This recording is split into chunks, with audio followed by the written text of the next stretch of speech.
Alrighty, folks. I don't know if you have heard, but apparently Netflix is or has released a video series talking about how to get rich. I saw an article on CNBC. I think it's CNBC Make It, talking about the 3 toxic money beliefs. So I thought we would bring up the article, not to go through the article, but to go through the 3 toxic beliefs. And I want to do this with 2 of my buddies. We call ourselves the 3 Amigo. Matt, how are you? I'm doing super awesome. Excited to talk about money. Yeah, money. How to get rich. I would watch that series. Let's just be clear. I would watch that. That has got my attention. Exactly. Dion, how are you? Howdy, I'm doing great. Actually, I just recently started watching, and I'm probably going to say his name wrong, Ramit Sethi. That's him. Yep. And I think that this is the show about him, right? Yeah. Correct. Ramit Sethi. Yeah. I will teach you to be rich. That's his, I think, website. Yep. Yeah. So we're going to go through this again. Netflix series, How to Get Rich. I have not watched it. I will definitely be watching some of it. It is Ramit Sethi. Hopefully I'm saying that. Have you watched any of his content, Mike? I've watched some clips of him. Yeah. I like what he has to say. Yeah. So it's usually he has a couple and they talk finances and usually a married couple who has disparaging views on money. Yeah. So what I want to do in here is just go through the 3 toxic beliefs, and then again, give a shout out, because again, this is a video series that screams Michael Zuber, How to Get Rich. So number 1, toxic mindset. We don't talk about money. Dion, what do you think? Growing up, friends and family, maybe you do with your brothers. You're in a unique situation. Maybe you talk about money with your friends, but do you talk about money? No, one of the reasons why I like having a YouTube channel and interacting in the financial independence forums is you find people who can talk about money. Most of our families, at least in my case, can't. My brother thinks I'm an absolute blithering idiot because I have mortgages. He reached financial freedom by using a HELOC, rinsing and repeating. And if you have a mortgage on a property, there's no way you can be financially free because you have debt. And there's no way we can have a conversation where I can convince him otherwise. So it's not something that we can do. I have another friend who was a mortgage underwriter and was underwriting mortgages in 2005 and 6 and 7. So he's absolutely convinced that the only way you can ever buy real estate is if there's a crash, and probably doing all cash. And so those are close personal friends that we can't talk finances with. So for me, I wish people talked money more. It would be great. But instead of trying to argue and cajole and convince, like Matt says, we're not in the convincing business. I'd rather find like-minded people to have those conversations with. Yeah. Matt, what about you? Talking about money? Yes, definitely. People ask me about money a lot. And I was just like, do you want the actual answer? Yeah. Do you want me to tell you what you want to hear, or do you want the real truth? Yeah. Like, if you want, I can answer it however you like. I can answer it with, oh, I'm sure you're doing fine. I can give you one of those. Or if you really want to talk money, yeah, let's do that. Because I think that people's pursuit of knowledge is the only thing that's going to change perspective. And I think that if this takes hold, landlords don't come across, if Remit's messaging takes hold, landlords aren't this, greedy overlord, that people start to recognize that it's investment, you're curating experience, and you're getting paid for a service. And that's how largely that's how he's going to educate people about money, generally speaking. Yeah. So I've been lucky enough to be doing this for 20 some odd years and helping people probably for 15 of that. I can tell you the households, and actually it says it here. I see it now. It says, I'll just highlight it. Money is a regular topic in any financial successful household. I can tell you the families, the couples specifically that talk about money. And again, money could be earning or spending or saving or investing. Money can be talked about in lots of different aspects. Lots of things in life don't get better by ignoring it. Almost nothing gets better by ignoring it. So if you want to have a better financial future, you should talk about it. And if your friends aren't the right, you should get new friends. I tell people all the time, looking where you're at, I can tell you right now, your 5 closest friends suck. And I don't even know anything about them, right? Because you can just tell where they're operating in. So I agree with this. My best relationships are people that I can talk money with. So I agree with this one. So number 2, I'll just scroll down, even though it's on the screen, just so it's better. Not questioning your financial upbringing. Dion, as I remember your story, you used to kind of squat in homes and then you would move when somebody found you. What's going on with you got to Yeah, question your financial upbringing. my parents' defense was we weren't squatters because squatters trash a place and they go through an eviction. Ah, We would fix the place up and then leave as soon as they found out we were there. So that was their justification. okay. And I talked about this a couple of weeks ago when I did one of those videos that Matt would call contrarian. And I said that we are not the average of the 5 people we spend the most time with, right? We become that. If that was true, we would all still be exactly like our parents. We need to shift who we spend our time with so that we can be more like the people we want to be. You need to find those investors, find those successful people, and find a way to escape most of our childhoods. Yeah. Matt, what about you not questioning your financial upbringing? Right. I didn't want to struggle like my mom did. That was a hard pass.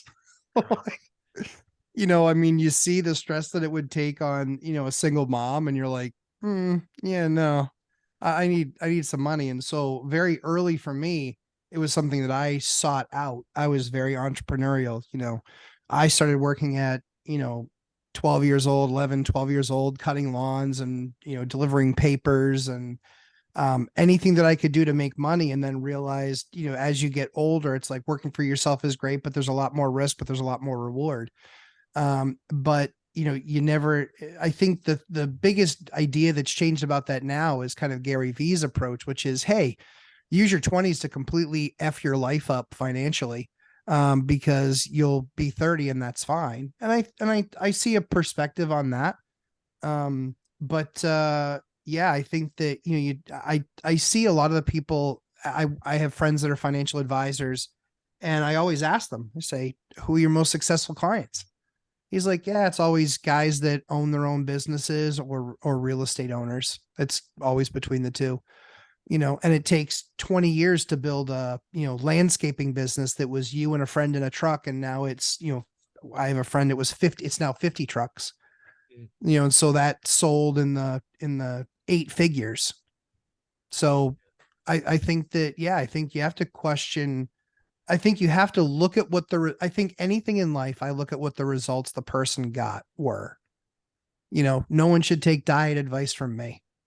No one should take marriage advice from Dion, and I think when you look at those types of things, I think that, if somebody's continued to fail in an area, I'm not really seeking out their advice, because if you failed and then succeeded, that's different. But if you've continued to fail, and there's clearly something wrong with your, maybe in Dion's case, his people picker. Yeah, we're not going to talk about his people picker. We're not going to go there. But when I kind of think about this, one of the things that I go back to with this mindset is we all have baggage from our childhood, right?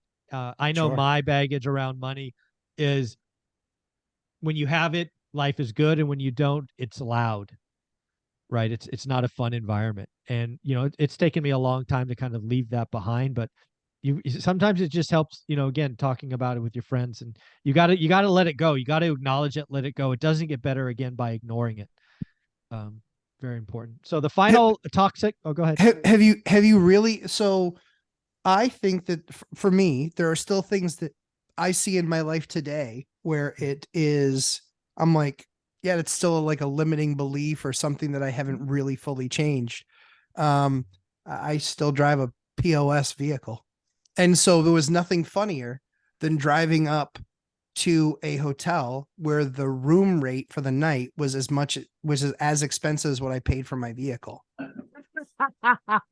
And then I felt bad. So I gave the valet $10 to park it. And I was like, I said, it's my POS. That's right. Feel free to park this one far away. Exactly. Please make sure you look around before anybody sees you giving me the keys for this one. I'm teasing. I didn't say that. But Mike, do you see that in your life where where it's maybe, where it's still below the surface? So just a little scratch, it's there. It'll never go away. Yeah. Correct. Mine is I probably have more kind of savings not deployed, because again, when you have money or that security blanket, again, it's not a huge gargantuan number, but it was probably more than most people would think, because I've lived in an environment where day one was great and happy, and the very next morning, it's loud again. So, Right. I'm not going to be in that. I'm not Yeah, going to put makes my sense. family in that situation. So, Yep. yeah. So let's get to the third and final toxic mindset. Investing is only for rich people. We'll go to you first, Dion. What do you think? Investing is only for rich people? So there's two levels of this. I think the one is the people who say investing is for rich people, so they never invest. Or worse, people who say, I will invest once I'm rich. Yeah. Basically saying, once I make more money, I'll start to save. Once I make more money, I'll start to invest. And that is completely backwards to how this works.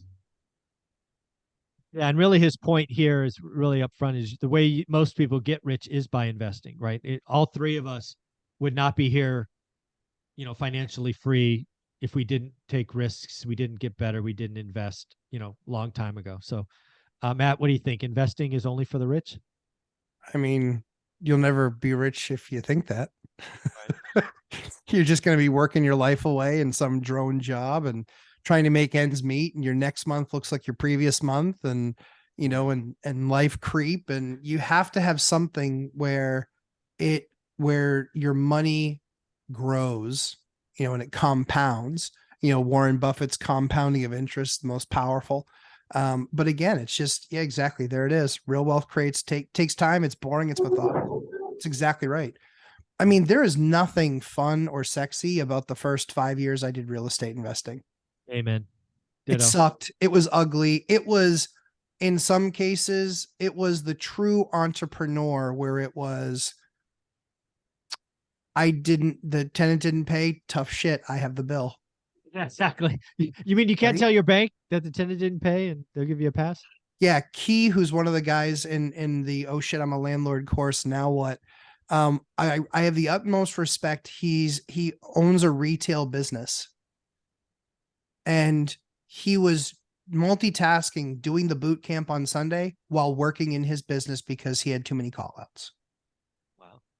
And I have utmost respect for that, because as the owner, it always falls on our shoulders, and you have to rise to the occasion. So, I always like to say, if you want to be an entrepreneur, take any org chart and turn it upside down. There you go. They don't report to you, you report to all of them. And if they don't like it, they leave. There you go. That was literally how our org chart was set up at the CDL school. The owners, the president, the directors, office managers, that's just all the way up to the instructors. We all worked for the instructors. That's right. There you go. What do you need to do your job better? Yeah, I love Exactly. that. Well, guys, you're in my circle. You help me talk about money. We talk about money every week. I will be checking out this Netflix series, I believe it is, How to Get Rich. Dion, closing thoughts, and where can they find you? So when you check out this series, Zuber, one of the things he talks about is the money rules. He'll have 10 money rules. These are rules for money. Okay. And one of the rules came out. Some of them are pretty good. Like, he'll go business class if the flight's over 4 hours because comfort trumps the expense. And he kind of logically thinks through money. But one of them was, don't buy a house until you can put 20% down. So I had this quick knee-jerk reaction to it of, well, maybe that's not for everybody. But at the end of his money rules, he wraps up with, these are specifically my money rules. You need to have 10 that get you to your goal. Oh, So when you see that pop up, don't have the Dave Ramsey reaction that I usually do of, oh, that's great, but not for investors. It's what will work for you. So I think it's going to be a great series. I'm looking forward to it. And where can they find you? Right here on YouTube, Dion Talk Financial Freedom, or at diontalk.com, where as of today, when we're recording this is the last day where you can get $100 off my course. Very cool. And Matt, closing thoughts, and where can they find you? Another financial guru who doesn't understand the power of real estate. Shocked. Like, honestly, like, what is it with these guys? And it's like, at the end of the day, if you want a normal life, do normal things. If you want an extraordinary life, do extraordinary things. And so you have to just decide if you want to be giving that little bit extra that makes you extraordinary. So Lumberjack Landlord on YouTube and Instagram, feel free to come by on Sundays at 11:30 a.m. where it is in all likelihood you will be offended. Oh, I love you, Matt. All right, guys, take care. Have a wonderful day.